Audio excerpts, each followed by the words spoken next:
Welcome to Stoughton Health Talk. I'm your host, Maggie McKay. Today, Kristen Sheeler, Master of Social Work, Certified Advanced Practice Social Worker, and Primary Independent Patient Advocate for Madison Care Management, is going to tell us how to deal with the difficult journey of a loved one's end of life.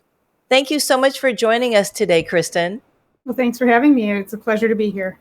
So what kinds of things are important for people to talk about when a loved one is advancing in age or nearing the end of their life? Well, I kind of think of maybe 3 different buckets of information that people might want to consider talking about. So first of all, their health. What diagnoses, if any, do they have? And what does that mean in terms of progression? Like what might they be facing over time in terms of symptoms or the way the disease progresses? And then, so along with that, what kinds of treatments would somebody want? What would they want in terms of quality of life? Is quality of life more important than quantity of life? And for every person, that's a different answer. And then finally, in that health bucket, I would also make sure that people have assigned a healthcare proxy for themselves. So usually a healthcare power of attorney, an agent on the healthcare power of attorney who would make the person's decisions for them if they became unable to make them for themselves. So lots of conversation about health. The other things that might be of interest to people who are getting older or facing end of life are funeral plans. So whether that's prepaying for a funeral or deciding music, readings, location for a celebration of life, those kinds of things.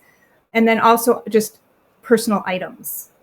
So clearly, it's always good to have some kind of estate plan in place that you can do with a lawyer, or if needed, you can do them sometimes on your own as well. But if you have special items, jewelry, antiques, things like that, if you can put people's names on them and designate who they might go to, that might help in the long run, especially if you have varying personalities in your family. So facing your mortality is rough. How do families get these conversations going? Well, there's kind of a joke in my professional circles that you bring this up at Thanksgiving.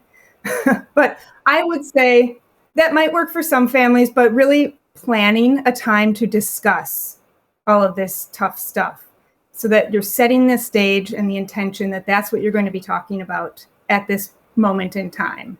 People can then come prepared to talk about end of life or getting sick or people making decisions, and they'll be ready for it. And then the other thing is to make sure that everybody who might be interested in this discussion is there all at the same time. So whether that has to be done by phone or video to include everybody that you want to include, I would always suggest that everybody hears the same message from the loved one all at the same time.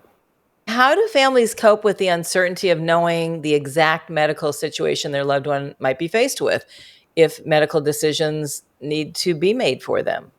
Right. So you don't know if you're going to need a ventilator or some other life-sustaining measure taken on your behalf. And there's no way you could possibly talk over every scenario that might come up.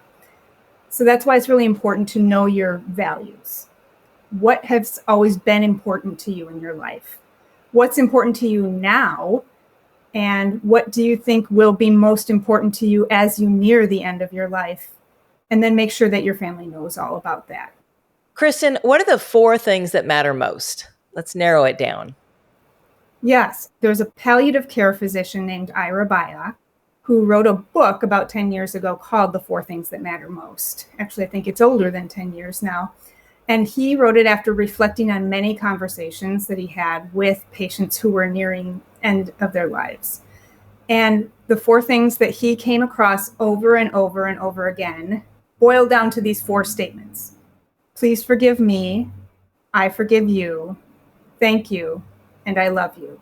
So most things that you can think of will boil down to one of those statements. In fact, he even advised the showrunners of The Pit, and they did talk about the 4 things in that TV show.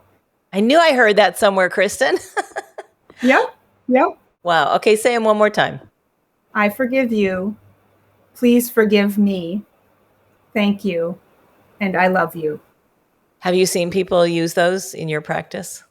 I have, and I've actually advised people to use them long before the pit.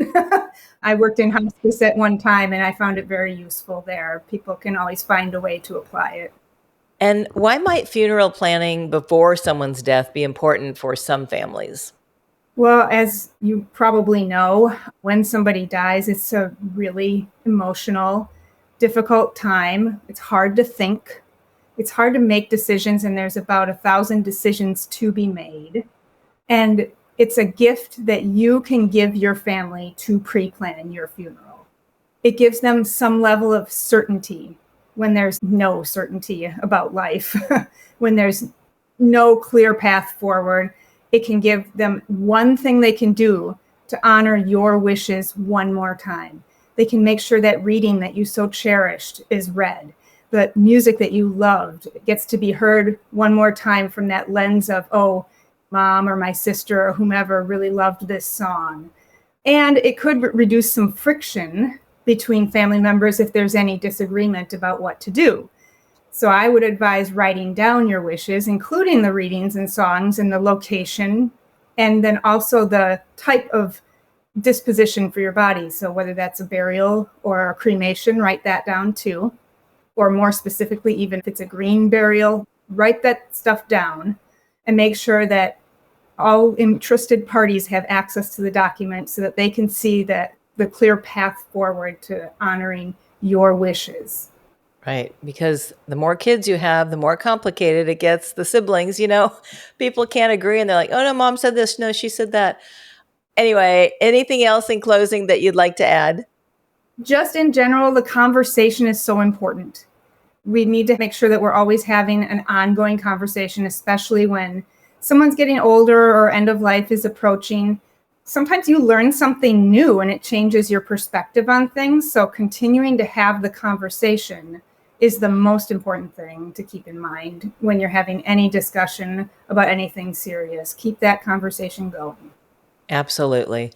Well, thank you so much for helping us understand this topic that will affect all of us at some point. It will, and you're welcome, and thank you for hosting me. Absolutely. Again, that's Kristen Sheeler. To learn more, please visit madisoncaremanagement.com or stoughtonhealth.com.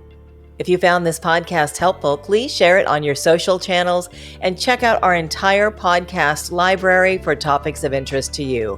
I'm Maggie McKay. Thanks for listening to Stoughton Health Talk.